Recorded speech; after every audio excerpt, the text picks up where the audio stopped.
दोस्तों, Asia cup 2025 के सबसे बड़े और हाई वोल्टेज मैच यानी भारत और पाकिस्तान के दरमियान मुकाबले के बाद एक नया तनाज़ा खड़ा हो गया है।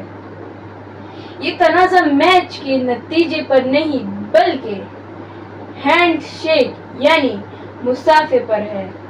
जी हाँ, रिवायती हाथ मिलाने का ये मामूली सा अमल न होने की वजह से ये एक बड़ी बहस छिड़ गई है। मैं हूं हंसला हटक, आप देख रहे हो HRK। अगर आप मेरे चैनल पे नए हैं तो प्लीज मेरे चैनल को सब्सक्राइब करें, शुक्रिया। 14 सितंबर 2025 को दुबई में खेले गए मैच में भारत ने पाकिस्तान को 7 विकेटों से शिकस्त दी। लेकिन मैच के बाद जिस चीज पर सबकी नजरें जम गई वो था खिलाड़ियों का रवैया। खेल खत्म होने के बाद दोनों टीमों के दरमियान हाथ मिलाने का मामूली मगर अहम लम्हा इस बार देखने को न मिला।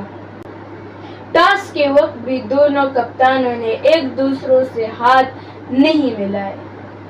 मैच के एख्तिताम पर पाकिस्तानी खिलाड़ी हाथ मिलाने के लिए आगे बढ़े मगर भारतीय खिलाड़ी सीधे ड्रेसिंग रूम की तरफ चले गए। ये मंजर पूरी दुनिया में बराह रास्त टीवी पर देखा और सोशल मीडिया पर वीडियोस वायरल हो गई। भारत के कप्तान सूर्या कुमार यादव ने कहा कि ये फैसला इनका और भारतीय बोर्ड का मुश्तरका है और हालात को देखते हुए यही बेहतर समझा गया।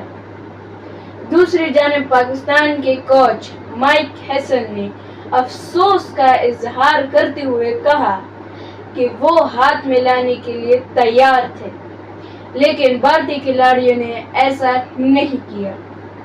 पाकिस्तान क्रिकेट बोर्ड PCB ने एशियन क्रिकेट काउंसिल और मैच रेफरी के सामने बाज़ाब्ता एहतजाज भी दर्ज करवाया। अब सवाल ये है कि क्या खेल और सियासत को अलग रखना चाहिए या नहीं? क्या खेल की स्पिरिट और स्पोर्ट्समैनशिप का तकाजा यही नहीं था कि खिलाड़ी मैच के बाद एक दूसरे से हाथ मिलाते या फिर दोनों ममालिक के दरमियान बढ़ती हुई सियासी हालात ने खेल को भी मुतासर कर दिया है? दोस्तों, क्रिकेट हमेशा सरहदों को जोड़ने का जरिया रही है लेकिन इस बार एक आम सा हैंडशेक न होना एक नई तनाज़ा को जन्म दिया है। आपके ख्याल में क्या भारत ने दुरुस्त फैसला किया या ये खेल के रूल्स के खिलाफ था? अपने राय कमेंट्स में ज़रूर बताएं। आखिर में अगर आपको ये वीडियो पसंद आए तो लाइक, शेयर और सब्सक्राइब करना ना भूलिए। शुक्रिया।